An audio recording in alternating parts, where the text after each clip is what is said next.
আমি যতদূর জানি অরিন্দম শীল, অভিজিৎ সেন।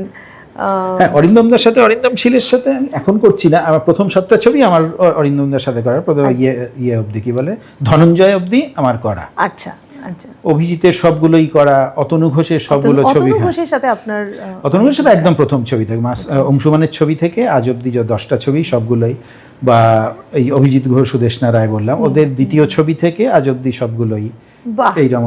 তার মানে এদের সাথে কনফ্রন্টেশন হয়নি, আবার অনেকের সাথে হয়েছে।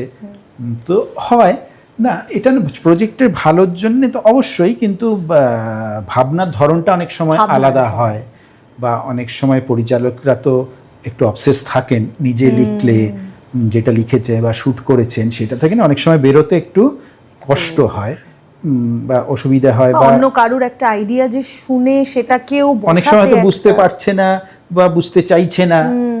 তো আবার কিন্তু বেশিরভাগ ক্ষেত্রেই খুবই হয়েছে কোঅপারেশন, কারণ তারা তো ছবিটা ভালোই চাইবে সেই জায়গা।